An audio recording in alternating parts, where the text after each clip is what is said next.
presentation. If you could please put the phone on Do Not Disturb. Hi everyone, thank you so much for being here today. My name is Samantha Villa-Gomez. I'm a senator for the College of Arts and Sciences with the Associated Students at the University of Hawaiʻi and Mānoa. We are actually the ones that put on this event. So thank you for coming to our panel on Occupied Homelands, a conversation on Hawaiʻi and Tibet.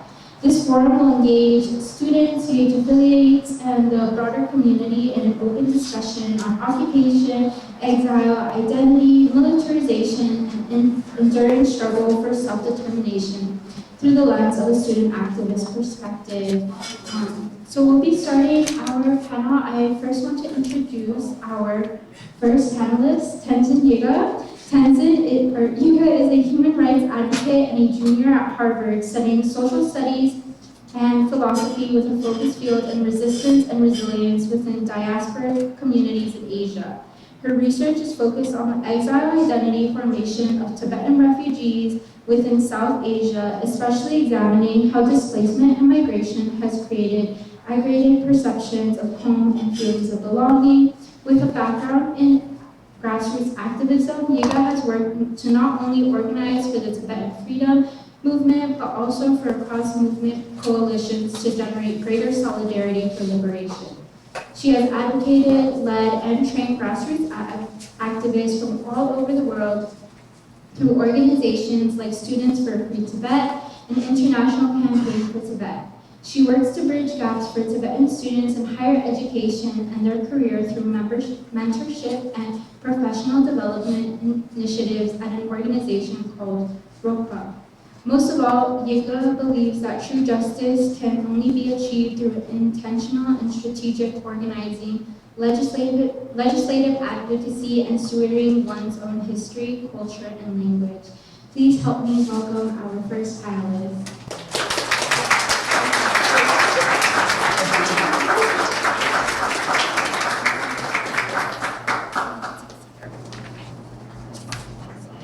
Our next panelist is Kashish. Kashish Bastola is a 2026 Marshall Scholar and a senior at Harvard from Texas, studying histories of the U.S. Gulf South and the Himalaya. His senior thesis unravels a little-known CIA operation in the 1960s that trained Tibetan refugees at American colleges and abandoned military bases. With an interest in public history, Kashish has worked on oral history and curatorial projects with the Harvard Forest, the National Park Service, and the South Asian American Digital Archive. He serves on the Radcliffe Institute Student Advisory Board and the City of Cambridge American Freedom Commission. Please help me welcome my dear friend, Kashish.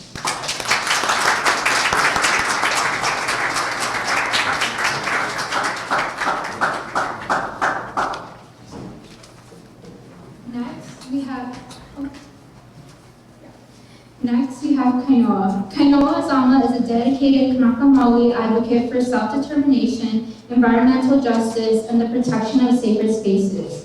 He served as the inaugural president of the Honolulu Youth Commission and actually served as ASUH's president of the 111th Senate and was selected as the United National Indian Tribal Youth Earth Ambassador.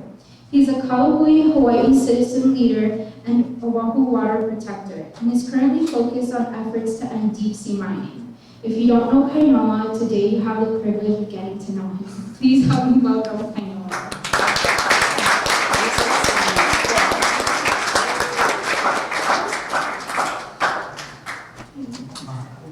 Again, thank you folks so much for being here today. We'll actually be starting off with a history of Tibet. I'll pass it to the panelists. And then, so our presentations will be an intro. Our panelists will be going into research, and then we'll have a panelist discussion. The last 45 minutes will be dedicated to Q&A from the audience. So if you have any questions, that'll be the last part of our presentation. Thank you again. Thank you everyone for being here today. My name is Tenzin Yiga, and like Samantha mentioned, I'm a junior at Harvard and I'm so excited to bring up the topic of Tibet into Hawaii. Just to begin with just mapping the history of Tibet. Tibet has a unique history dating back over 2,000 years. It had its own government, religion, language, laws, and customs. A very good starting point in analyzing the country's status is in the period referred to as the Tibet's Imperial Age, when the entire country was first unified under one ruler. At that point, there was no serious debate over its existence as an independent state, and even China's own historical records today and treaties show the period referred to Tibet as a strong state, whom China was forced to deal with on a footing of equality. So then I guess at what point then did Tibet cease to exist as a state to become an integral part of China? Tibet's history is not unlike that of other states. At times, Tibet extended its influence over neighboring countries and peoples, and in other periods it came itself under the influence of powerful foreign rulers like the Mongol Khans, the Gorkhas of Nepal, the Manchu emperors, and the British rulers of India.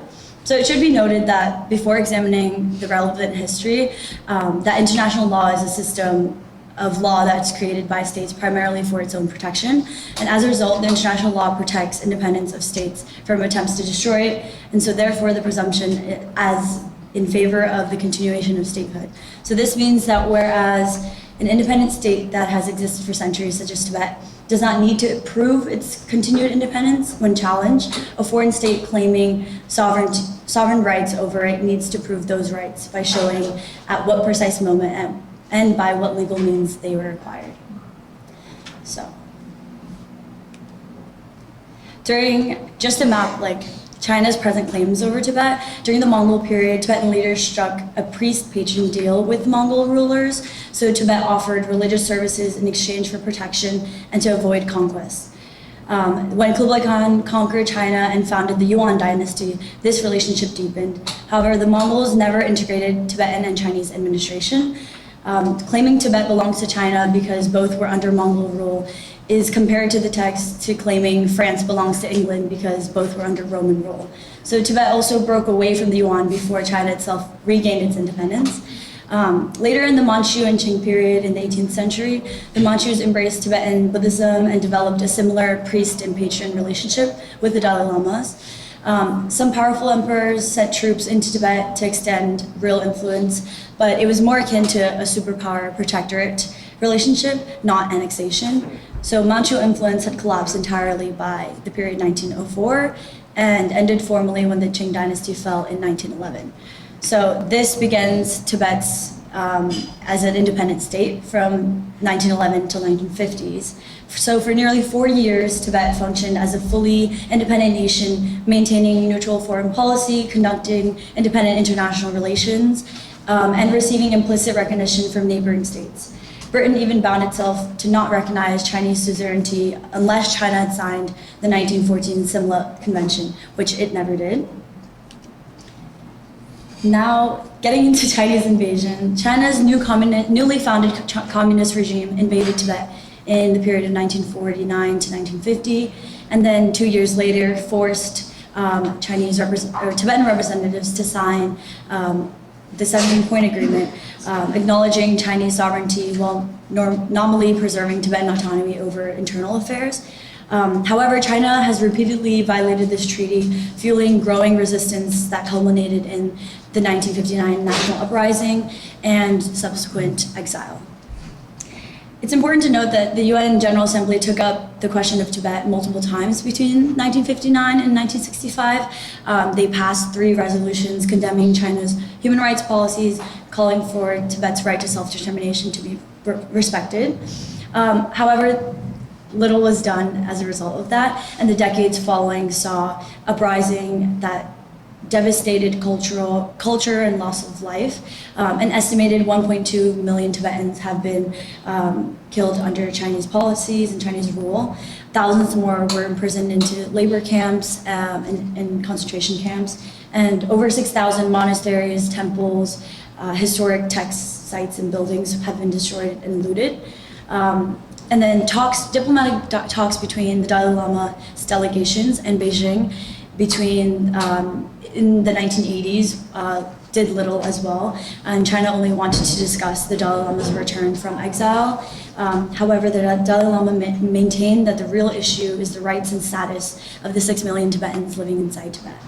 So also major ongoing concerns is the large-scale influx of Chinese settlers into Tibet, particularly in cities and fertile valleys where Chinese now outnumber Tibetans 2 or 3 to 1 in many areas. So because most settlers moved without official permits, Chinese statistics often undercount their numbers. So this influx has greatly transformed Tibetans' like political, economic, cultural, and religious control to the Chinese hands.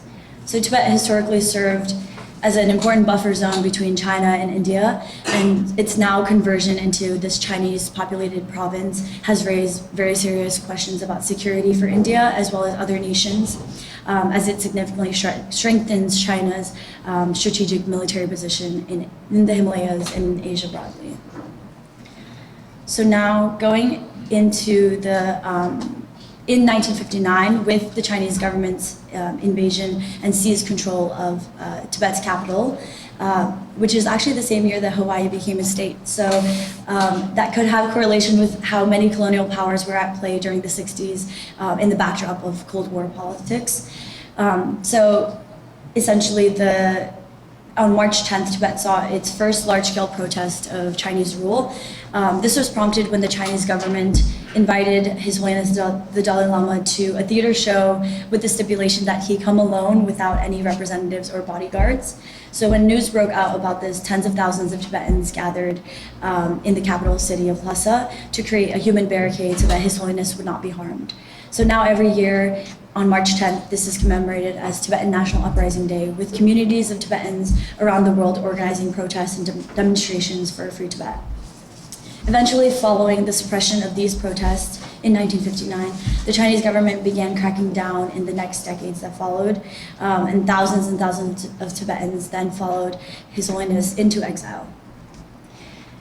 For exile, India's government at the time, which was under Nehru, welcomed the Tibetans to India with the request that Tibetans wanted to live within their own communities. So the Nehru government granted different areas of land throughout India for Tibetans, and thus began road work. So after the first few years in exile, Tibetans had realized that return anytime soon was unlikely. So they began establishing their own communities, schools, settlements, institutions. And today, Tibetans in exile have established their own government. It's quite a miracle that a government exile is possible within another host nation. So that's a phenomenon. However, Tibetans inside Tibet today still continue to suffer under Chinese policies. China continues to industrialize and alter Tibet's social, political, economic, and land through the guise of modernization, which we've seen many times throughout history. So most notably are the policies of Sinicization through colonial boarding schools, where language, culture, and way of life is altered to be more Chinese. The end goal of the Chinese state is to eradicate the Tibetan identity so they may not recognize or understand their own culture. Approximately 1 million Tibetan, as young as 4, are separated from their families and placed into state-run colonial boarding schools. These schools describe a colonial style by the UN experts and researchers that serve as a tool of forced assimilation by educating children in solely Mandarin and educating them in the Han Chinese culture. Tibetan language education is restricted and replaced by Mandarin in these schools, and ideological indoctrination is prevalent, where curriculum is focused on the loyalty to the Chinese communist state. So this reduces Tibetans' history and culture to a minor, exotic part of Chinese history.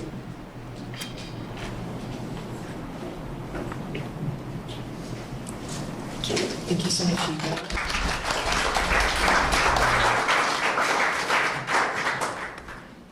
So again, my name is Kashish Bastola. I'm a senior studying history at Harvard, and I'm going to be talking a little bit about my senior thesis, which I just submitted, and it's called The CIA's Young Turks, Tibetan Nationalists in the U.S. Cold War University.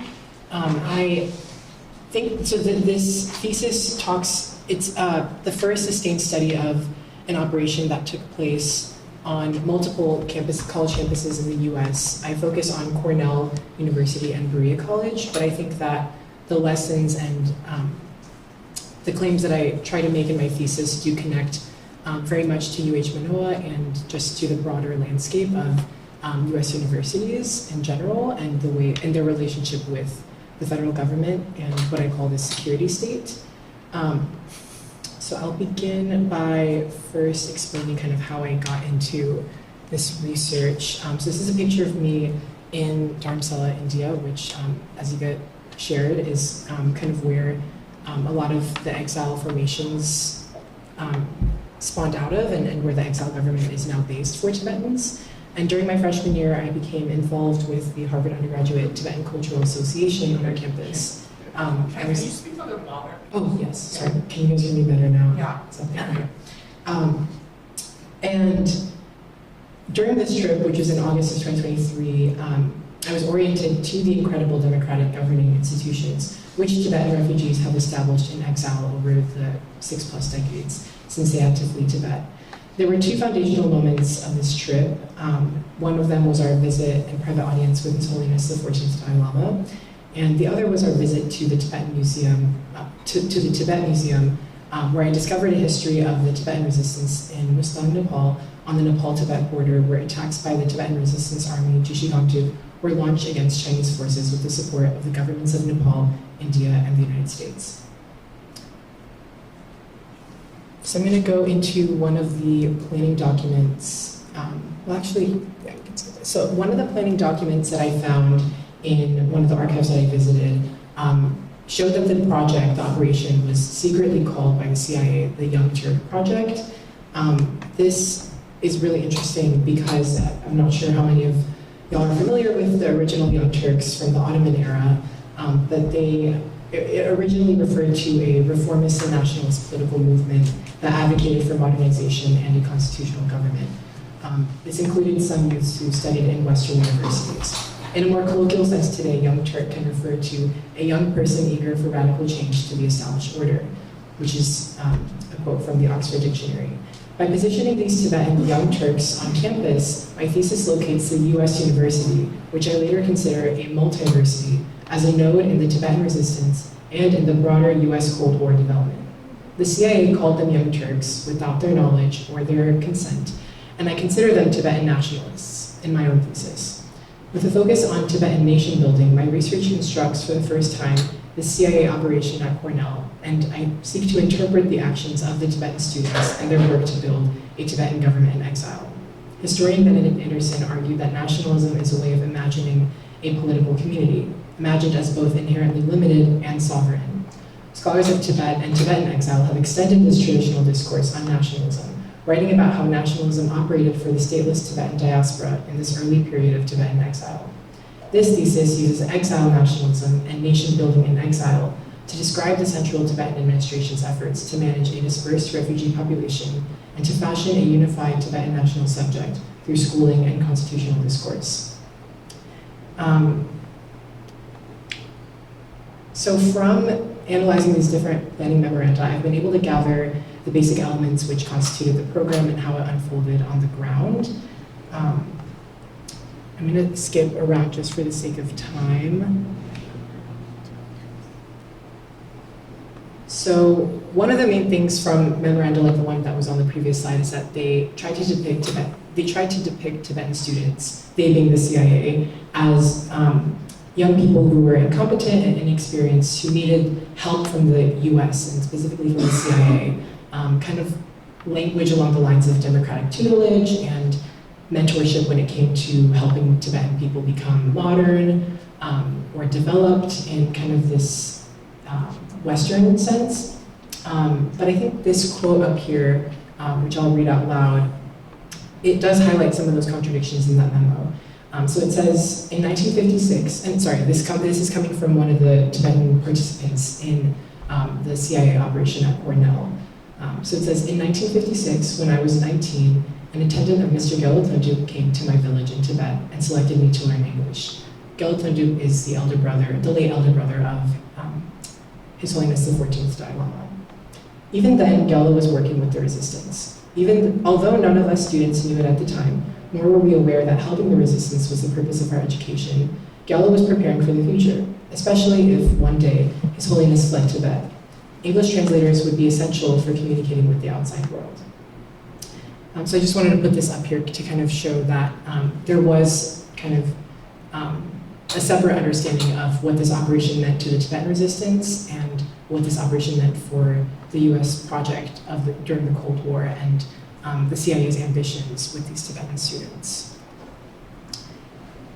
So I have a couple of central claims which I've developed thus far in my research. One pertains to the university dimension of this project. I seek to argue that American colleges and universities functioned as a node in the Tibetan resistance as well as in US Cold War intelligence strategy during the 1960s. I posit the university as having the most ideal conditions for public engagement and discourse, while simultaneously enabling state secrecy and covert sponsorship under the guise of humanitarianism and education of Tibetan refugee youth. On this point of humanitarianism, I argue that humanitarianism and community development did not function merely as benevolent aid, rather as tools of the US security state and American nation building in South Asia. Tibetans could help make for a US-friendly South Asia in a moment of non-alignment. Another central claim deals with questions of Tibetan agency in the encounters of the Tibetan resistance with foreign intelligence agencies, especially the CIA. And then lastly, I make claims about US tutelary power. Scholars of the early 20th century have understood tutelary colonialism as a US project to tutor local elites in democratic self-governance while steering outcomes for the benefits of the US. This thesis extends the literature on US tutelary power to a stateless nation, and it demonstrates how the CIA's tutelary project was appropriated, reinterpreted, and resisted by its Tibetan participants. The CIA's Young Turk project should be considered alongside earlier 20th century projects, which brought other Asians from the Philippines, from China, into the metropole for schooling. It should also be understood as a trans-imperial event which fortified US tutelary empire during the Cold War. The US was not the first empire to attempt to modernize the Tibetan nation, and I write a little bit about British Empire and Russian Empire's attempts to also school Tibetans on these topics of modernity and development earlier in the 20th century. I have a few slides kind of discussing my research project. So basically I had to go to a bunch of different archives because it's very hard to find information about covert operations, which makes sense. The CIA is very, they've succeeded in making it very difficult for researchers to write about this history. But university, as you can see from this list, university collections and archives have been, have kind of like allowed this thesis to come out of the stacks and kind of the depths of different archival chambers, or archival reading rooms or whatnot. So shout out to all of the university archivists who have really made these records accessible to me in my research. I'm also going to skip this for the sake of time. So I'm going to give a little bit of a kind of overview of each of my 3 chapters. So chapter 1 begins by situating the university frontier, which is what I call, sorry, I keep moving it down away from my mouth. Is this good? Can everyone hear me? Yes, okay. So chapter 1 begins by situating the university frontier in the Himalayan Cold War. At the Cold War University, exiles shifted from guerrilla operations to academic study. The CIA's expansion of its Tibetan operations from the guerrilla frontier at Camp Hale, Colorado, to the university frontier was a development which responded to the making of the Cold War University. In the shift away from a militarized US presence in Asia toward Kennedy's battle over hearts and minds, youth around the world became the target of US foreign policy. Institutions like the Peace Corps, when placed alongside or within covert CIA operations, can help unpeel the layers of the university frontier. Youth were also the focus of the Dalai Lama and his exile administration in the 1960s, and chapter 1 gives due attention to exile schooling projects. The chapter closes by sketching the conditions at Cornell, which made the Young Turk project possible. So that's kind of the main chapter I think that's most relevant for the discussion today, because this idea of the university as a frontier, I think is one that was salient during the Cold War and continues to be salient today. And I hope that we'll be able to get into that a little bit more in our discussion later. So this is a picture of the group, the second group actually, that attended Cornell University in the 1965-1966 academic year. Education became the primary arena in which the exile government could pursue nation building under the constraints of secrecy in the US and South Asia. Tibetan leaders pressed for overseas education years before the CIA established the Young Turk Project, but they did so for varying reasons. The Dalai Lama's representatives, namely his elder brother Gyalo Tantu, sought scholarships as a nation-building strategy and a way to train cadres who could sustain exile institutions and speak for Tibet internationally. On the other hand, still seeking power but in a different sense, elite figures such as Sebon Chekapa, a former finance minister in Tibet, pursued American scholarships out of self-interest, particularly for the benefit of their own children. Those requests frustrated American and CIA benefactors because they complicated the humanitarian story that kept Tibet legible to donors and officials. A rhetoric of saving refugees was not convincing when positioned beside scholarships for the families of Tibetan nobility. The tension exposed a basic problem in that Tibetan elites wanted education because it yielded power, while the US intelligence officials coordinating Tibetan operations needed education to look like benevolence toward refugees, not support for cold warriors. The longer history of Western powers, as I shared before, it's much more than just the US trying to modernize Tibetans, but multiple competing Western powers trying to extend their influence over Tibet. Now I'm going to jump forward to the 1990s. So the 1990s marked a new era for exile Tibet as the peak of the Free Tibet movement in the US. While Tibetans established a presence at Berea, 1,000 Tibetans resettled in the US after Congress passed the Immigration Act of 1990. For decades, the exile government lobbied the US government for Tibetan immigration and eventually helped manage a resettlement scheme. During this period, Tibet was a cost celebrity in the US, with Tibetan communities emerging across the United States. And this is a period when domestic advocacy for Tibet escalated and reached new heights. SFT strategized around schools and universities, using them as bases to recruit and galvanize youth to learn about Tibet and advocate for Tibet's independence from China. By August 1995, SFT had established 75 college chapters, held its first national conference at Oberlin College, and launched economic actions directed at the US-China Business Council, including pressure campaigns aimed at US companies for their activities in China. A subsequent national conference at Brown University centered on political prisoners. By 1997, SFT had grown to over 350 chapters globally, including 200 college and university chapters. I also included a few photos at the end because I think that a lot of this history, especially once we get into the 90s, does connect to the visit of His Holiness the 14th Dalai Lama to UH Mānoa. And as we remember his first visit in 1994 and his later visit in 2012, I think it's important that we see them as more than just isolated speaking events. They belong to a larger history in which US universities became crucial sites for the internationalization of the Tibet question.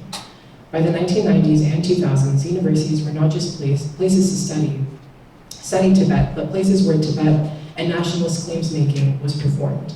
The Dalai Lama's programming at UH Mānoa was part of a much larger transformation in campus culture, which reverberated across the US. But it took on some distinct elements which are worth noting.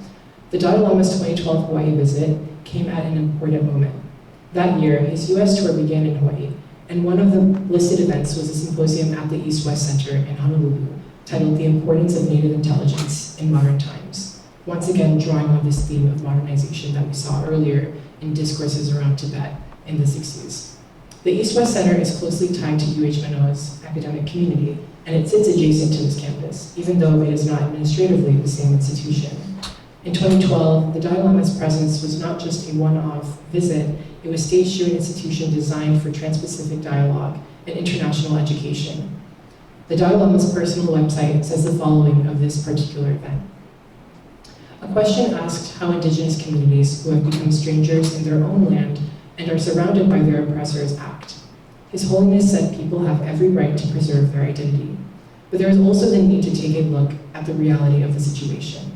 In the case of Tibetans, His Holiness said we have adopted the middle way, which is non-extreme, practical, and realistic. He said there was the need to think broadly. He said today's world has become such that it was unrealistic to think of remaining isolated. UH Manoa plays a role in this history because of the East-West Center. Established by the US Congress in 1960, the center was created to promote better relations and understanding among the peoples and nations of the United States, Asia, and the Pacific. The East-West Center was a Cold War institution and instrument of US public diplomacy. It was meant to produce dialogue, expertise, and exchange, but also to position the US as a central broker in Asia-Pacific intellectual and political life. Hawaii, and especially UH Manoa, became a platform from which American soft power could operate across the Pacific. The Dalai Lama's 2012 visit linked UH Manoa to two overlapping histories. The first is the rise of the university as a major arena for the Free Tibet movement, especially after the founding of Students for a Free Tibet in 1994. The second is the longer history of UH Manoa and the East-West Center as specific institutions embedded in US geopolitical power. Taken together, these visits show that a university campus is never just a passive or merely academic venue, but that these places were core parts of the making of the political order today. Thank you very much.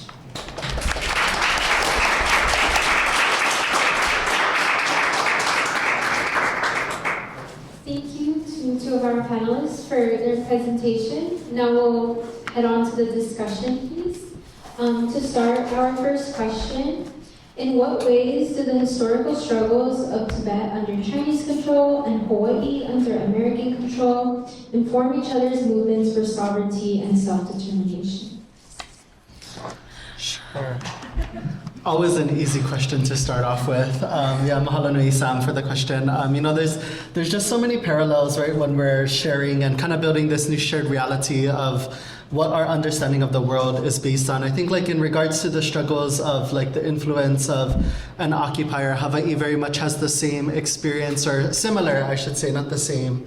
But when it comes to our similar experience, like we don't have the opportunity of exile, living on an island nation where we can build like a sense of continuity. And given our occupations now at 133 years, it's definitely taken a toll where I think like even in the academic sense of how some of these institutions have transformed our own understanding of who we are and what we measure.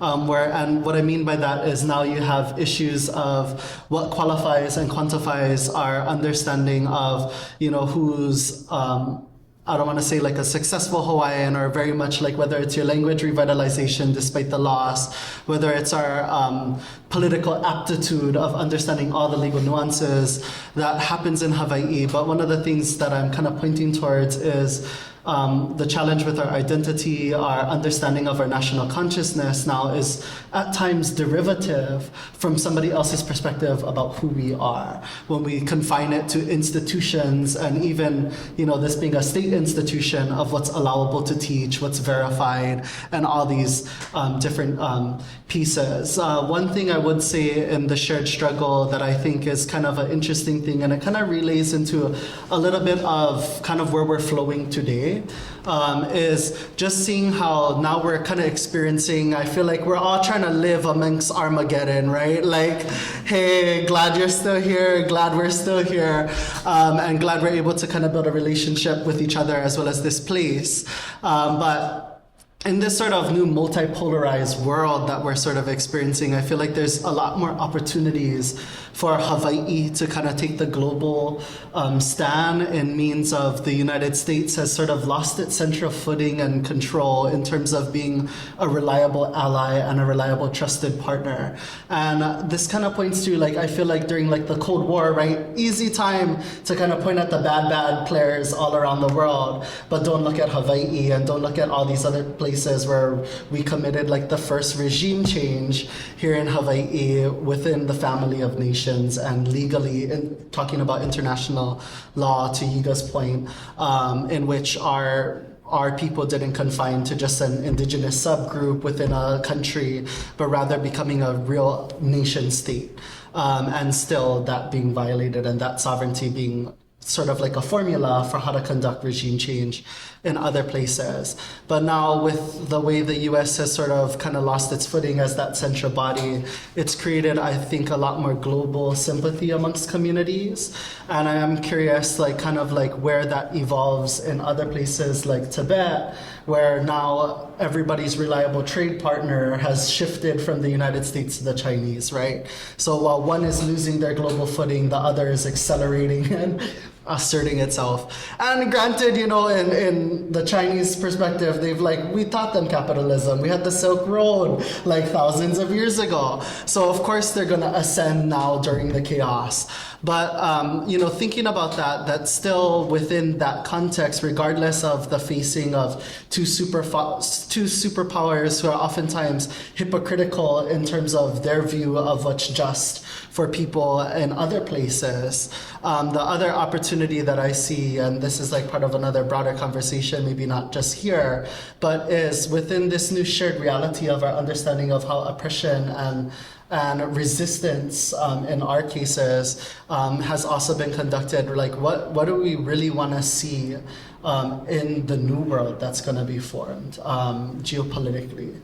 Because at some point, we cannot, disorder is like watching, there's like this Greek story about this king, Aristashan, I think his name was, which was, he was like cursed with because he was greedy, he ended up cutting down these sacred trees. He was cursed by the gods with an endless hunger, to the point where eventually he consumed himself.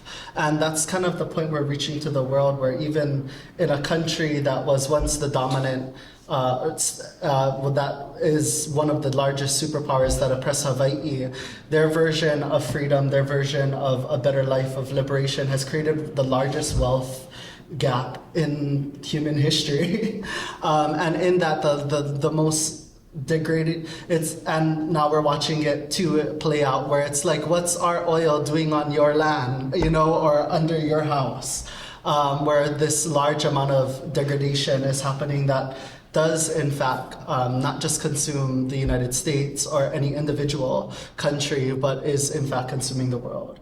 And whether or not we want to live in that sort of reality, that transformation that we're building towards by learning from each other's shared experiences is an opportunity to really challenge the current dominant narrative, knowing that, and there is a growing resistance, but we need to be really setting our eyes on what that potential future is. And I think that's where these stories of lost narratives of our different individual countries and our livelihoods and our lifeways provide an opportunity for that discussion, because in Hawaii's case, one of the most progressive countries at the time in the 1800s, where the Kingdom of Hawaiʻi was leading in not only just innovation and modernity to that point, doing it better in terms of like first to have electricity, 98% literacy rate, and all these other factors, but also even to a degree one of the most progressive environmental protection kind of laws that were traditional and customary to us that we called kapu, that sort of set a standard that even the state of Hawaiʻi today is like, we're a leading environmental state, and like all of the things that we're doing, like even Josh Green, right, in the Times 100, and it's kind of like you're piggybacking on the laws we set in place in the 1800s. It's like 200 years and you haven't progressed since. That's pretty sad. So that denied opportunity for us to create a new reality in the in our own occupation. And I think like the other point that I'm leading to is really now we have this opportunity to really create that new paradigm shift. And we need to be very cognizant when we go back to like the impacts of academia. I always say I kind of ran away from UH 2 years ago. I'm nowhere near a PhD, so please like take me with a grain of salt. I always feel like I'm still a recovering academic in those 5 years, because now I just do community work, which is way more fun, and theory is only as good as the praxis. So you have to do something at the end of the day, and we have to apply it.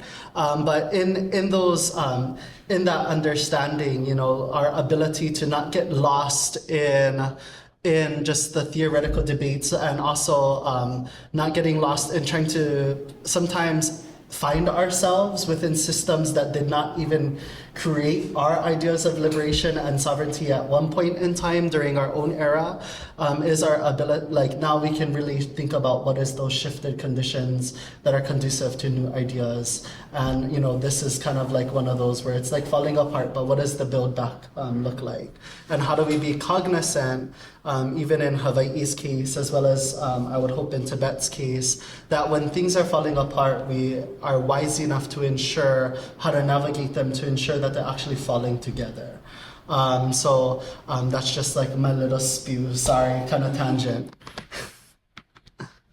No, yeah, I think you raised so many great points. I think, first of all, when displacement looks different for different communities, but it is like an iterative process where you're not just like displaced once, but then you're displaced on top of that displacement. It creates these like patterns of you don't know what is origin and what to refer back to. And I think another point, a great point you raised is like the issue of like the environment and in the Tibetan context, the environment is such a like sacred part of Tibetan identity and indigeneity for Tibetans, as the land and the sea and the rivers that flow out of Tibet fuel life for billions of people downstream in Asia. So seeing this, for example, environmental crisis in Tibet as not a solely Tibetan issue or like a political issue for Tibetans inside Tibet, but as a issue for humanity, as an issue for the people living in Asia, but as well as the rest of the world, it is a lifeline. So seeing kind of the shared struggles within,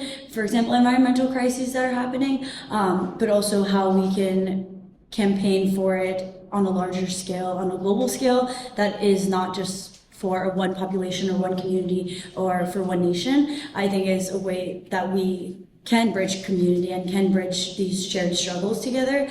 Another great point you mentioned is that we often like are stuck in this world of theorizing these issues and pointing fingers at like powers, but not taking action. And something that the Tibetan exile community has been able to do is combine this legislative kind of lobbying and action, but You gotta switch the microphones. Sorry, combining this like legislative advocacy and lobbying along with grassroots mobilization, and that has been the most effective for Tibetans to raise this issue, whether it's about the environment, political issues, religious issues, or just cultural preservation, is through these grassroots movements and grassroots campaigns. Yeah, I think. I don't know that I have anything to add. If we want to, yeah. Completely, yes, agree. The next question is, how has the strategy of oral history telling served as a form of resistance for both communities? Where do you want to start? Okay. Apologies. In regards to like oral histories, and I feel like even just arts in general, it's one of those like, even like for me, like within like my own understanding of Hawaiʻi, I remember my aunties and a lot of people telling me like Hawaiʻi is not a 50th state, and like when you're going through like the public education system, you're like, what are you talking about? There's 50 stars on that flag. It has to be true. But then really coming to later on in life, really diving into those understandings, those seeds were always watered because it was the nurturing of a question, right? That ended up opening up to like the new political reality and a real understanding of the truth, that we are an illegally occupied nation. And one of the other pieces, I think, to that is kind of like how I was sharing earlier, like our ability to create our own ideas of what sovereignty in practice and all of these pieces look like. Like a lot of our lifeways are now confined to our current political and economic realities. But at some point, we have to remember that in kind of relying how you folks brought up the Dalai Lama's notion of native intelligence, in this world of artificial intelligence, we have to remember that there's also ancestral intelligence. The real AI that was also, if I'm spelling it right in Hawaiian, is ai, is to eat and to feed. And to really think about like as we're still evolving and transitioning in this current paradigm, we have to hold towards our understandings that an alternative way of life is possible because it actually was lived at one point. So let's not pretend in some of the economic discussions that I get to have fun in are like when they're talking about transforming these systems, let's not pretend we're reinventing or making a new wheel. There's also a recognition that there's a return to something that was already there. Because to Yiga's point, when you're talking about Tibet and the connection to nature and to the understanding of like how it's kind of like a living heaven, right? Like the same is for Hawaiʻi, where it's like year-round, same temperate conditions. But in that understanding, all of us have had a piece of how to make heaven about where we are. And somehow this world has been transitioned to feel like sometimes a living hell, and for others much worse than that. And we have to remember that in those understandings, maybe we shouldn't prescribe ourselves to other people's generational conflicts or current wars and political interests or economic interests, but to remember, especially as young people, that maybe if we all got to the table and we all shared a different connection, rather than one that was shaped by national jurisdictions, we'd have a real opportunity to kind of shift what that new world also looks like. Because I doubt if we had a conversation with young people in any of our respective countries, even in the ones that are occupying us, they'd be satisfied with the direction that things have gone now. One thing we often talk about in the elder circles that I'm privileged to is that we have to remember we have a shared connection to our Earth Mother.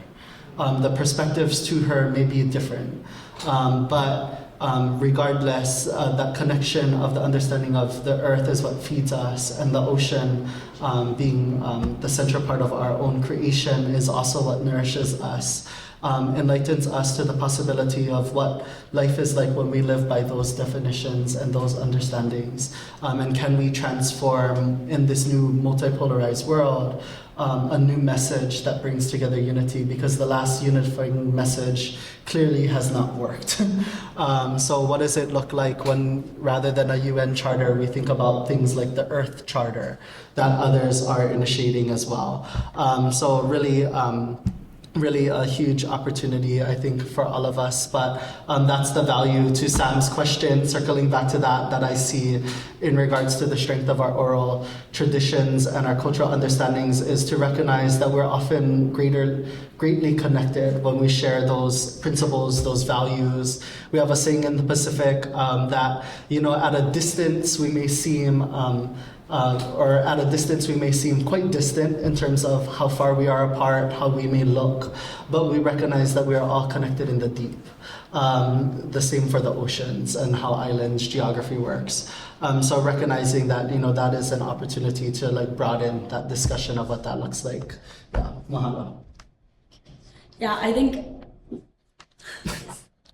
like Kainoa mentioned, I think oral histories are so integral, especially for Tibetans in exile, because it is the basis of what connects us to our homeland. Because of the Chinese firewall, there is little to no kind of communication with Tibetans inside Tibet for those in exile. And the generation that saw a free Tibet, that saw the homeland and then came into exile, was the last generation that was able to, depict what life was like in Tibet, what traditions were like in Tibet, how language, how culture, how religious practices were kept alive in Tibet. And it is the strongest kind of testimony of our own cultural history that's actively being eradicated. And I think in this context, when the Chinese state is actively trying to rewrite history, it is even more imperative that oral traditions are maintained. I think in the question of academia that we talked about, there's little to no kind of Tibetan studies programs throughout universities in North America and in America in general, and in the West. And the universities that have these Tibetan programs are largely run by non-Tibetans and a lot of like Chinese scholars actually who study Tibet. And so these are ways that like the state is actively kind of rewriting and reinventing history. And for future generations of Tibetans who, you know, are more and more grow distant from Tibet, like independence and Tibetans inside Tibet, it becomes more and more difficult to trace back history and to know, you know, as the elder generation like continues to grow older, it's harder to kind of tie yourself back to, you know, a sense of identity. So oral histories and oral testimonies do serve as like such an important way to kind of, for oneself to tie yourself back to your history and also connect yourself intergenerationally. Like for my parents' generation, they never saw a free or independent Tibet, but they inherited their Tibetan identity through exile and through the oral histories that were taught by their parents' generation.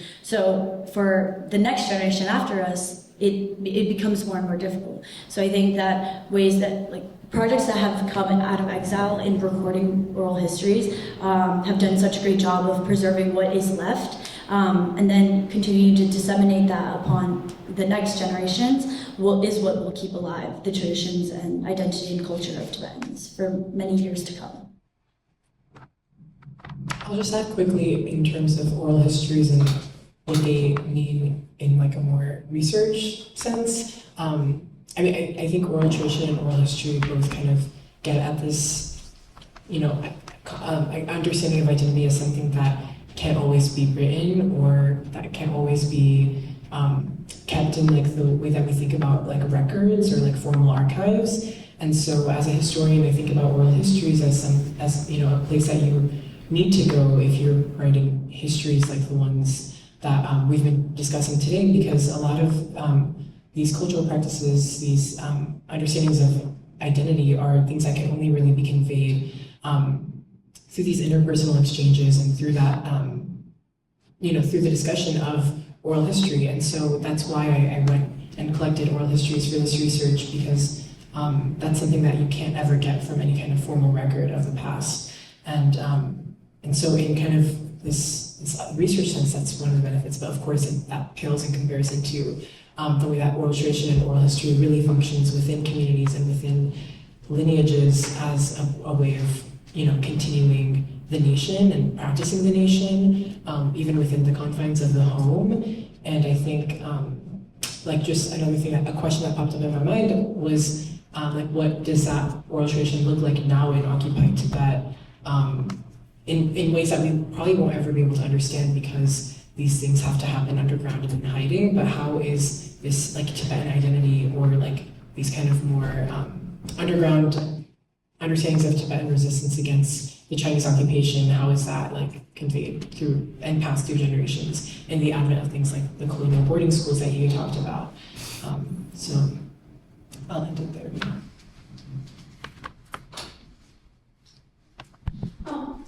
You folks have talked about symbolic legislation, whether that be at the United Nations or other world forums.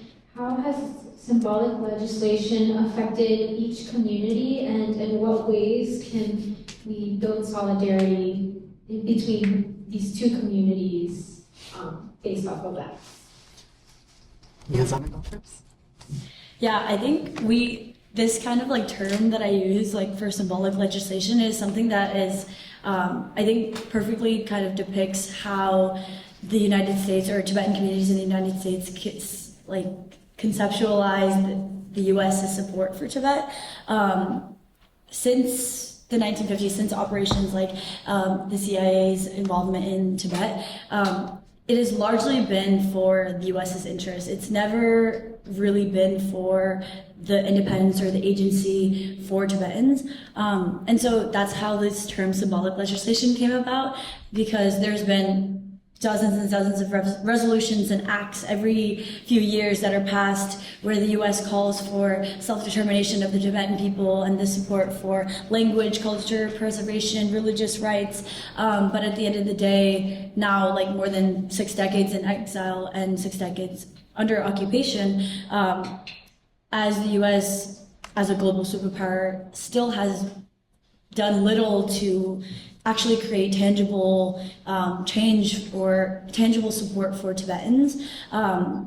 So I think that's one way that like symbolic legislation can, like in the guise of like support for Tibet or support for any kind of like displaced nations, the U.S. very much prioritizes their own like economic and political relationships with other countries. So it almost is hypocritical and very kind of harmful in a way if we're enacting like true tangible change. And I think the UN similarly does, like the international community has, you know, I think we talked about this like previously in our own discussions, but in America in the 80s and 90s, there are huge waves of like support for Tibet, like a lot of musicians and artists who, you know, had freedom concerts and they were all, you know, had their Free Tibet stickers and they would come to shows and demonstrations.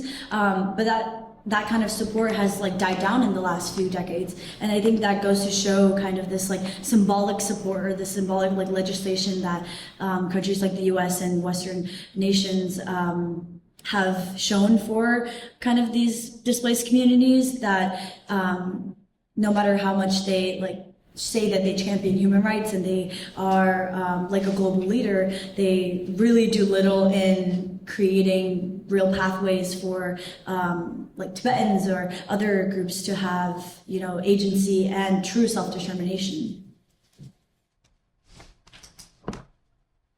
Okay, I'll go. Mahalo nui. One of the things that I was thinking of as you folks were talking about, you know, this idea of like these symbolic legislations is something that's dear to a lot of people in Hawaii's heart. And it kind of ties to the oral history, right? In terms of that our stories, our understandings have fed and fueled resistance. And in our case, when you understand things like the laws of prescriptions, when it comes to like how nations maintain sovereignty, which is that if you forget your sovereignty over the course of 100 years, that you actually lose it under international law. And one of the things that was, very much in gratitude to some people who are actually in this room that organized these events was there was a lot of movement for Hawai'i in 1993, which marked the centennial of the overthrow of the Hawaiian kingdom. So it was a critical point to demonstrate that Hawaiians had forgotten and we had succeeded in erasure and assimilation. But with all of the movement that occurred from the 70s to the 90s or 60s to the 90s, that built that momentum. By 1993, there were many Hawaiians that were able to kind of not just demonstrate, but publicly demonstrate that we are not American, as the famous speech goes from Haunani-Kea Trask on January 17, 1993. But one of the things that led to in building that momentum was also legislation that is often looked at as symbolic, which is the apology resolution. And the apology resolution is one of those interesting things where it's like, yes, we did all of these things to Hawai'i, and yes, it's illegal, and we actually, it was an illegal overthrow. It was an admission conducted by the United States and approved by Congress. But one of the things that resulted from that was not just that, was yes, the admission and let me switch mics. Again, artificial intelligence versus ancestral intelligence is always a fun one. But when it comes back to the apology resolution, there are clauses that acknowledge like none of this can be used against the United States. This is not a means for reparations. It does provide a path towards reconciliation. But even then, the admission is enough in terms of, as they say in court, right? Anything you say, or as they say when they arrest you, anything you say and do can be used against you in the court of law. And we have to embrace that the United States is not, in fact, judge and jury in its own admission via the apology resolution. And we have to remember that in that understanding where you admit that you do not legally or lawfully own our country, that we have to utilize that in the understanding of your laws and all of these pieces do do not apply because in fact there was no wedding to begin with. So there's nothing to reconcile. There, others can argue about reparations, but in terms of that understanding that our sovereignty is maintained, our government is currently legally overthrown and abated.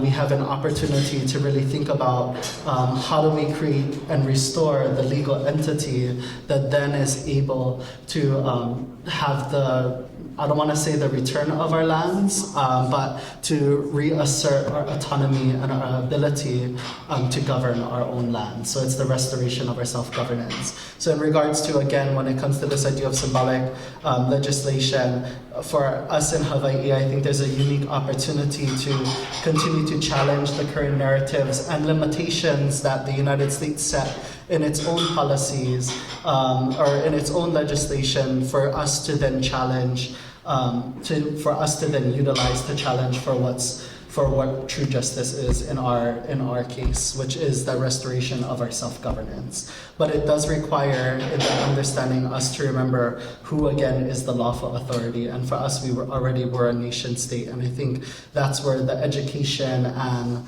the deriving of our understandings of who we are from other people's perspectives in academic worlds, legal worlds, or whichever, to really return to, again, though, when we come back to the law, we need to restore our kingdom, our nation state.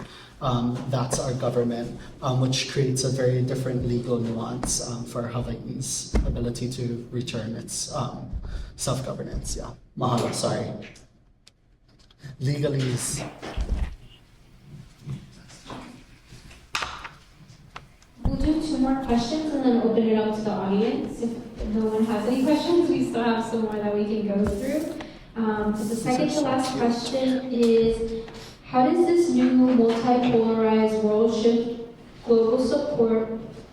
How does this new multipolarized world shift global support for your respective movements, and how can we build solidarity between both our communities as there's these new power shifts between both of our communities?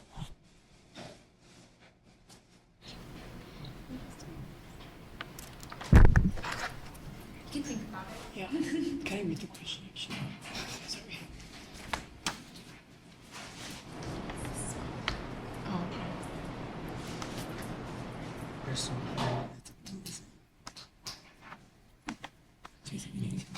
Yeah, I think Kainoa kind of talked about this before, but as we see the shift of the U.S.'s influence in the world and the growing kind of narratives about resistance, and I think especially in the last few years and decades, we've seen a lot more kind of agency return to a lot of communities that are occupied or facing kind of displacement in different ways. And I feel like I encountered this a lot with advocacy work, but like I mentioned before, when you're doing this advocacy work, or when you're resisting in a way, it can't be just for your own community, or it can't be just for Tibet.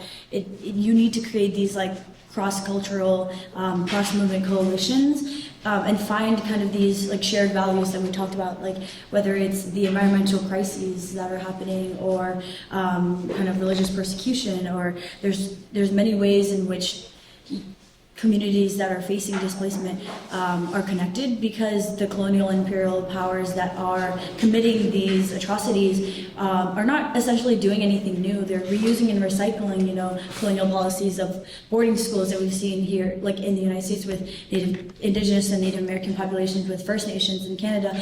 It's not something that we're not seeing anything new happening. And in fact, it's so easy to trace these patterns of these colonial patterns, because it is reiterating similar kind of policies. And yeah, I think in order to build or garner support for our respective movements, it has to happen with congruence, or along with each other.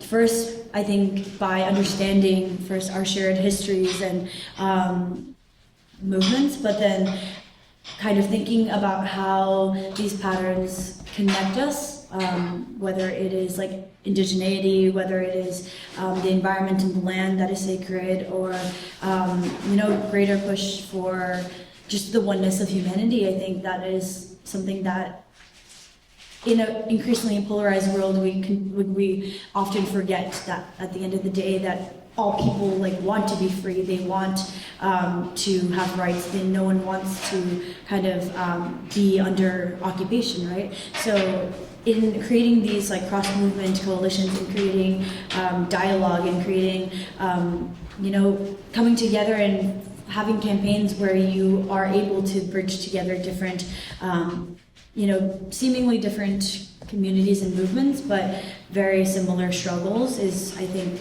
ways that we can kind of garner this global support for our movements. Yeah, mahalo nui. I was thinking of several different things. A few things is when we're really looking at, there's a lot of explosion going on right in the world, but there's also a lot of implosion where there's internal conflicts within the various nation states that are oftentimes leading imperialism. But really thinking about that transformation of what that looks like. We have to kind of come to at least what are some of the common points of discussion that can be a bridge for every one of our communities, regardless of which side of the fences we might be on.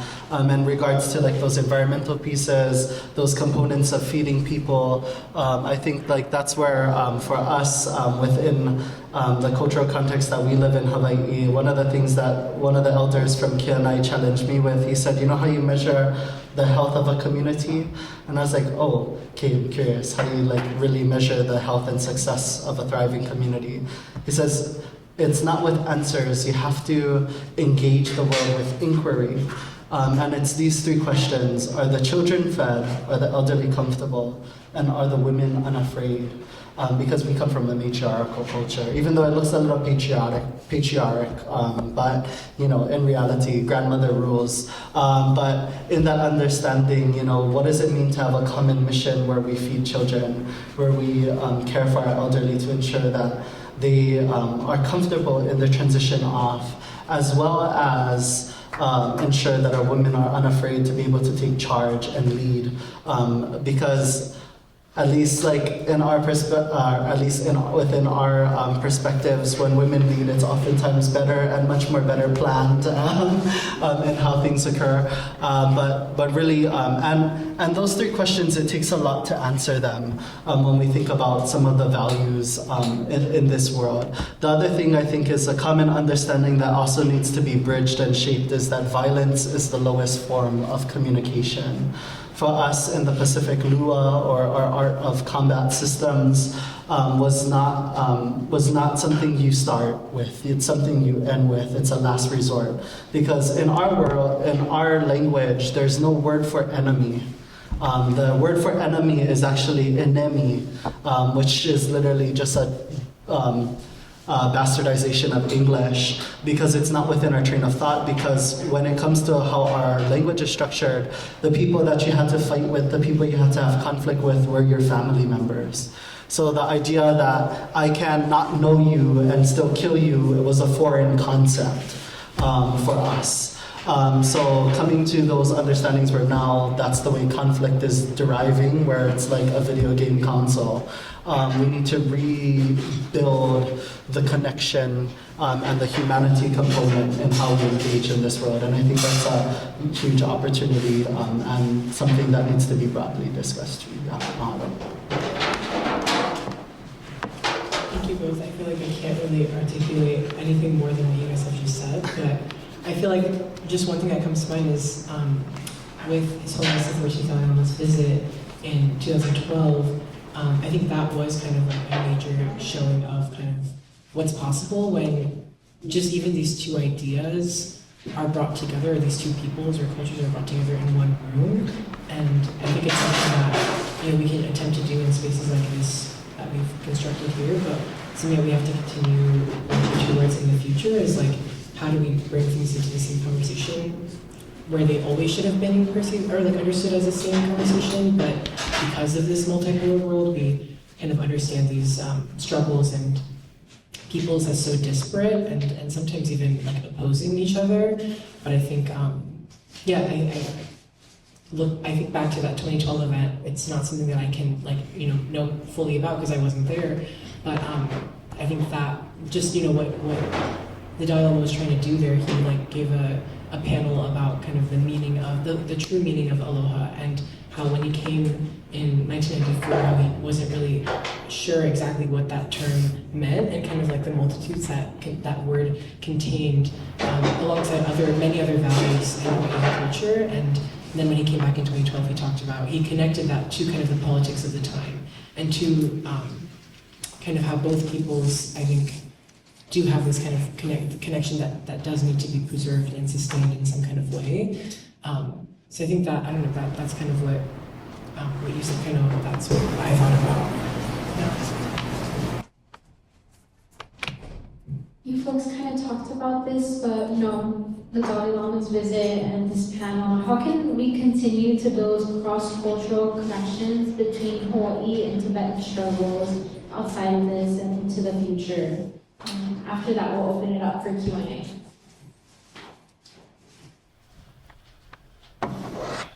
Yeah, so I guess I'll kind of shift, right? Like in thinking about like the things that we transform and the relationships that we build. It's a shift of not just citizenship, but also kinship, right? So how do we rekindle those connections? It's really like each of us staying in our pockets. And I always believe that great change starts small. I believe there's like studies that like it only takes 1% of a population to really effect societal change.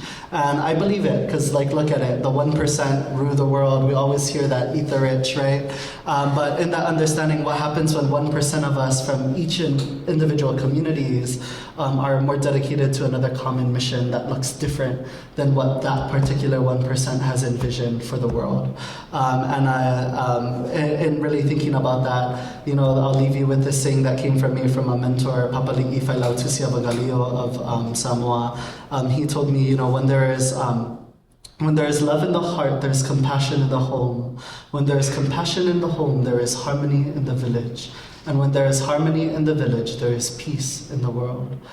So we have to remember that great leaders lead, good leaders lead, but great leaders heal. And when we engage this world and our communities as healers, it creates bridges that are much more different than the current structures that have been formed. So that's just my little tidbit. So mahalo. I don't know how to follow that up. But something that I thought was really interesting was that you mentioned the nonviolent kind of nature of like Hawaiian resistance, and very similarly, the Tibetan resistance, since its occupation is rooted in nonviolence, and so I think, like we were talking about before, the oneness of humanity and connecting and bridging together communities to create this kind of shared cross-cultural understanding, first of all, but then also in organizing how we can learn from each other's movements and learn from each other's histories, and most effectively kind of play into strengths and organize around kind of this shared struggle is something, while being rooted in nonviolent direct actions, I think is something that is very effective. And I think it is going forward, I think in a world that is filled with violence and destruction, is the most sustainable and kind of harmonious way to, have resistance.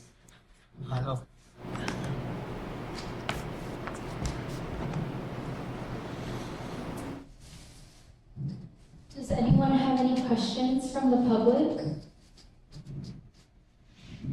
Oh, Two. I have a question about language restoration and evolution. So that's specifically mentioned in China's control region of Tibet, and Indian children at the age of 4 went to schools that are I'm probably not getting a lot of opportunity to learn or speak Tibetan. And do you think that there's enough visions of Tibetan language outside of Chinese control Tibetan space so that whenever actually it's like a pretty major level, or do you think because of the majority of the population in Tibet, generation after generations, and the opportunity to just engage in status or is the conflict? Yeah, thank you so much for the question. Yeah, I think this is, as someone who's like very interested in kind of language and cultural preservation, I think it's a very important question. The unique thing about Tibet is that the majority of Tibetans are like follow Buddhism or Tibetan Buddhism, and Tibetan Buddhism, for different populations that follow Buddhism, specifically Tibetan Buddhism, it is rooted in Tibetan texts. So actually the belt of the Himalayas, that include Ladakh and the Northeast, and so all of these little communities, even though they might speak different like dialects or their own dialects, when they're studying Buddhist texts, they're studying in Tibetan. So actually, His Holiness, like the Dalai Lama, has made grave efforts to, in the last decade or so, in order to like visit these communities and see the preservation of Tibetan Buddhism as a means of preserving language, because as long as people practice the religion, it is less so about like being like fully Tibetan or half Tibetan, or it's not about like the blood that you have, but it is about the preservation of the language, and the means of doing it through Tibetan Buddhism is like a very interesting means, because like you mentioned, the colonial boarding schools, having 1 million Tibetan children in colonial boarding schools inside Tibet, it will virtually alter the next generation of Tibetans for like speaking Tibetan. And so the preservation of religion as a tool to preserve language is something that is ongoing in exile. And for the Tibetan community in exile, now seeing an increase of migration out of like India and Bhutan and Nepal, which is where the first kind of exile happened. Now we're seeing rise of migration of Tibetans from that initial exile into the Western countries throughout North America, throughout Europe, and throughout Australia. But something that Tibetans have been able to do is kind of within their little pockets of communities around the world, set up, like have communities, have community centers, have like language schools, on like weekend language schools, where they are actively kind of teaching and resisting by teaching language to the next generation. Obviously, albeit not the same as being fully in a Tibetan community inside Tibet, but there has been kind of ways that Tibetans in exile have been preserving language. And then in Tibet, I think it's a little bit more difficult, because when the Chinese state is actively surveilling, it has to happen in more kind of discreet ways, where Tibetans are teaching their children, or like behind closed doors, or like at night, or during breaks when their children come home from school and things like that. And obviously that much strains the kind of preservation of language. But I think the act of speaking Tibetan and teaching and reading and learning to read Tibetan, or teaching your children Tibetan in the first place, no matter what the degree of it is the way that resistance and preservation can happen. Yeah. I think he had a question. Oh yeah, so. Thank you guys for all that you talked about. It's really interesting to me specifically because I'm studying Polynesian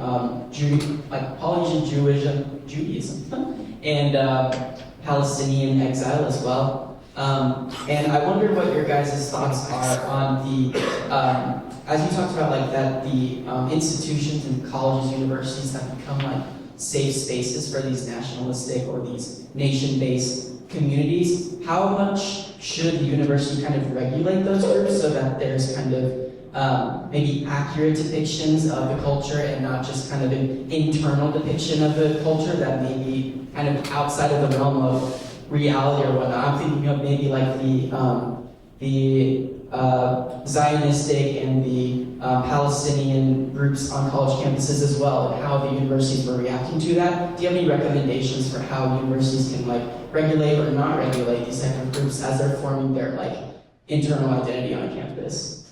Yeah. Thank you. Thank you for that question. I think so. The term multiversity was coined by the former president of the University of California, Clark Kerr, and it came with this book that he had written about kind of like the Cold War university, and it was published in 1960, and he describes the university as an institution that really can't be defined by one thing, and the multiplicity and multitudes of possibilities that exist within a university. And it's interesting that he's saying this as the president, as someone who was the president leading this very large institution, the University of California. But I think just reading that book, the sense that it gave me about how universities should function, and I guess the policies that should govern a university, is that, I don't know, like the university in many ways is like a state, in that it's hard to really pinpoint the university to mean one thing or to function in one certain way. When we talk about student activism, that's one of the functions of a university that we've seen, especially in the past 3 years, is regulating where free speech is allowed to exist, to what extent that can play out. And what we're seeing on Harvard's campus and on campuses across the country is that there's a major crackdown on free speech right now, and that there are a lot of changes and regulations that are now being enforced against student activists, which didn't exist by my freshman year of college, where student free speech, in my opinion, was a lot more lively and a lot more robust. But I think that, again, it just kind of reflects this history of how the university ebbs and flows and how it deals with student activists. If you're specifically asking about student organizers and activist movements. But I think the fact that the CIA was able to find the campus in the first place as an institution where they could host these foreign visitors or elites from other countries. I talk about the Tibetan operations, but very similar programs and operations were run with Iraqi students or with Vietnamese students, and kind of at other schools, including Michigan State University, at Harvard,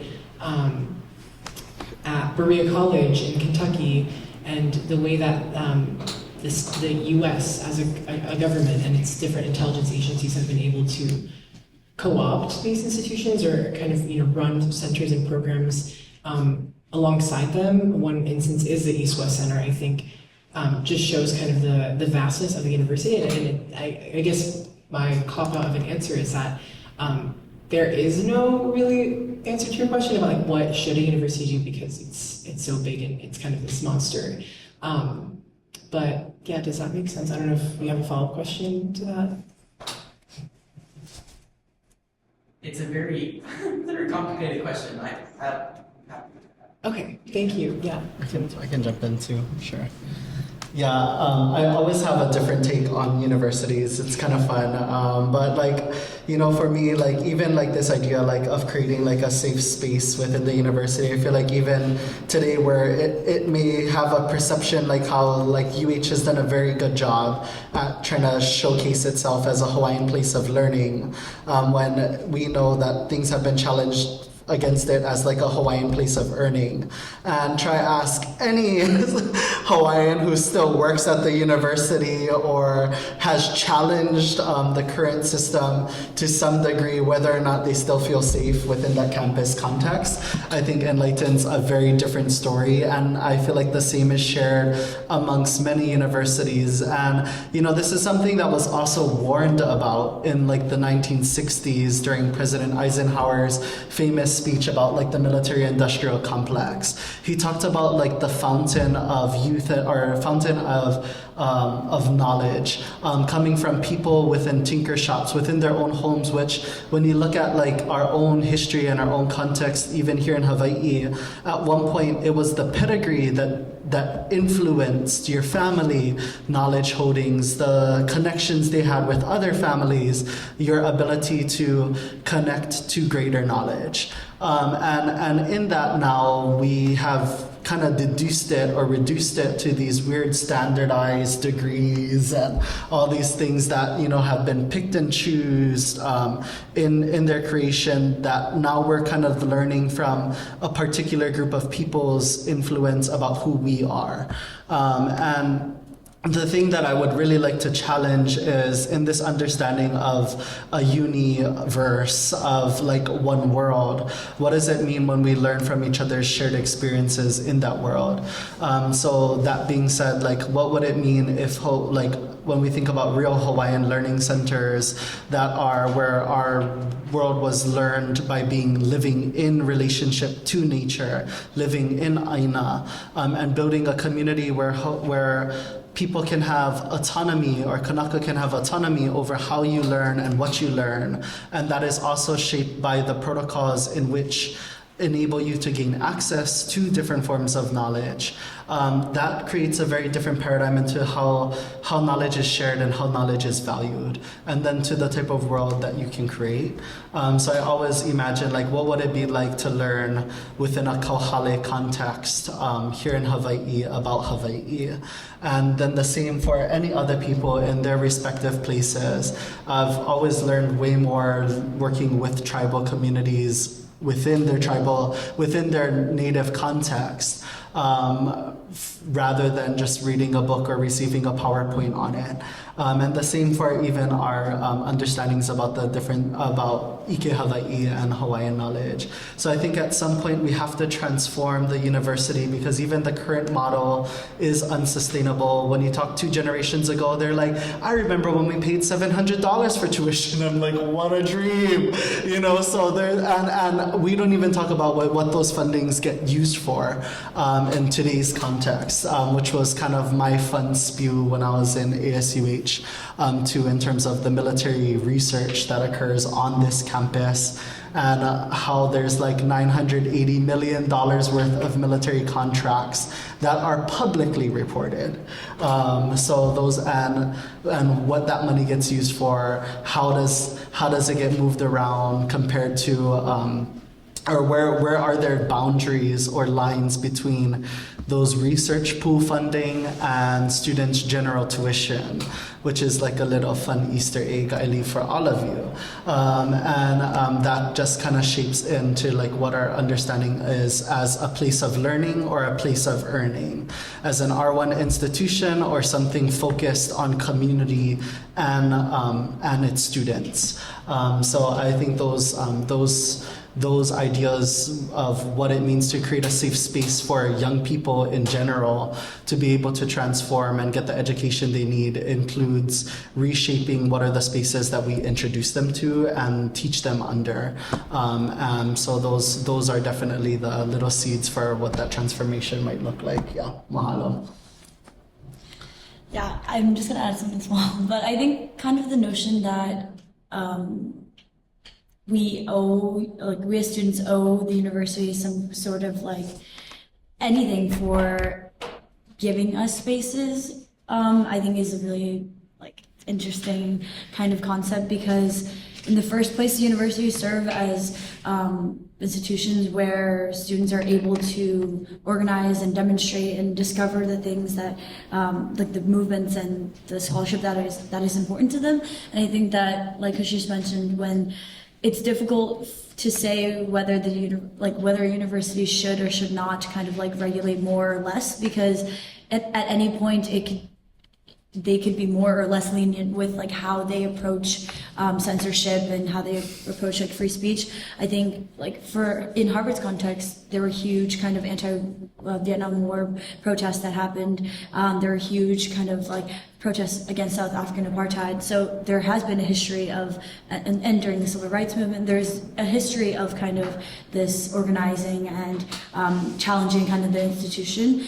But I think now, in the last couple of years, I think we've seen that shift a lot at Harvard, where students are almost scared to kind of speak out about movements and things that are important to them because of repercussions that the university itself is doing out of like fear mongering or out of kind of repressing students' right to free speech. And so I think it is, I don't think that we have there is like a right recommendation to kind of the university, but it's kind of funny because the university itself should be a place where students are able to kind of explore and challenge institutions and create kind of the change. It's kind of this microcosm of society where you're supposed to kind of challenge these institutional notions and discover kind of what you want to do in the world. But I think for our context, when in the last few years when so much repression is happening, I think it creates more polarization and creates kind of this like fear of speaking out and fear of kind of bridging together kind of this cross-cultural and cross-movement coalition building. Because even though people might be passionate or might care deeply or might want to organize out of fear for their safety, out of fear for their future, out of fear for their also legal kind of like standing, it becomes more and more difficult. Mahalo. Do we have another question from the audience?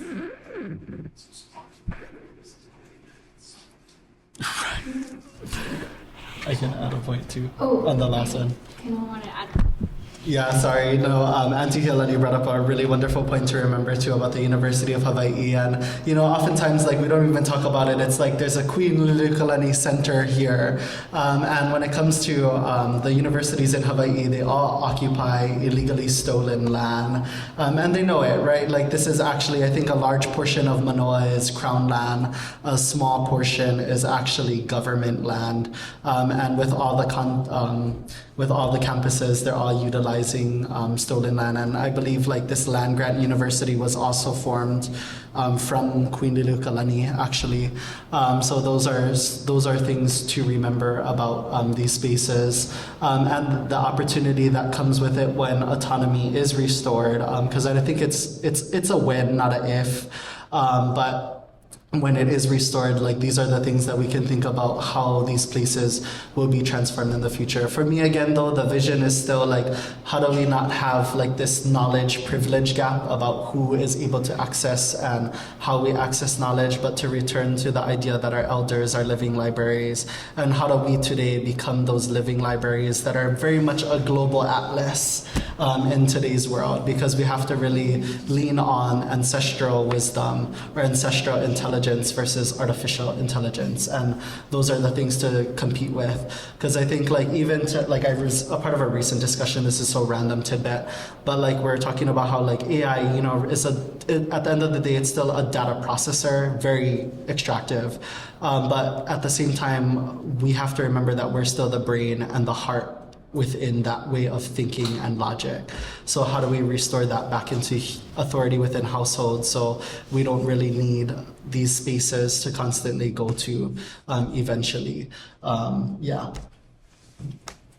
Thank you for those important points, Kainoa. I just wanted to end, if there's no other questions, by thanking you for all of your leadership, Kainoa, on this campus, and also for all of the really important work you've been doing here in Hawaii. And I also wanted to thank Samantha for organizing this event. Thank you so much. You've genuinely poured so much time and intention into making this conversation happen, and your care for, just the struggles of the world and for the issues of our world today. It's so clear, and I wish everyone was as passionate of a person as you were, because seriously, the world would be a much better place.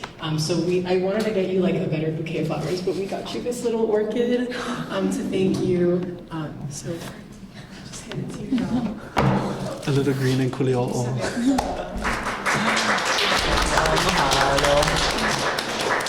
Cute. Purple. Thank you. So I guess we will conclude the event. Yeah. Any other questions?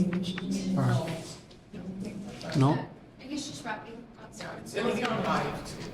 So I'll send you guys the link. Oh, okay, awesome. Recorded. Yeah. Perfect.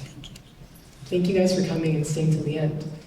Yeah, the committed. Mahalo. Na'omakua. Okay, we go close. Sorry, I know we didn't really open, but that's okay because now we're gonna close spiritually. As always, we acknowledge that there's a way to close and there's a spiritual protocol that always occurs behind all things. So for us, anybody familiar with Na'omakua? Na'omakua is a pule. Aumakua is like your spiritual guardians. They're oftentimes ancestors for each and every one of us. This pule is really one to acknowledge those spiritual guardians to kind of guide us in this world to make life better for each and every one of us and to grant us the knowledge, the strength, the spiritual understandings in order to make that work happen. So we'll just do it one time, I think, and we'll do Kapo'eo Hawai'i. Okay, hiki no. Na'omakua hiki a ka lākau, mai ko kui a ka hala wai. Na'omakua ia ka hina kua ia ka hinalo, ia ka akau I ka lani. O ki hai I ka lani, o we I ka lani, nunuru I ka lani, ka holo I ka lani. Ia nā pulupula ka ohana o ka po'eo Hawai'i. E mālama o ko ia mākou, e uru I ka lani, e uru I ta honua, e uru I ta pai aino o Hawai'i. E ho mai ka ike, e ho mai ka ika, e ho mai ki aka mai, e ho mai ka mau popopono, e ho mai ka ike pāpālua, e ho mai ka mana, āmana, uanoa. Mahalo. Closing. Thank you everyone for coming. interesting. We hope you have a good Sorry, rest of your people day. I was telling them, you know, Princess Owana performed for the Dalai Lama when he came in 2012 too on the stage. Yeah, we have the picture still. So many people were involved with that are still around. Meet him, I think. Something. We'll call away. My auntie went to. Yeah, and going back to language, it's interesting because we don't even talk about this, but Dalai Lama, right? The enlightened sea. Dalai is Kalai for us, which is Kai Lama, the enlightened ocean. So it's like, how did language get so similar? Because Lama for us is enlightenment. Dalai is like Kalai, which is shorter, a longer version for Kai. Maybe there's Wait, a that's pinch crazy. Yeah. Because the Tenzin Yiga, like the name, like, means in Tibetan, like, ocean of wisdom. Right.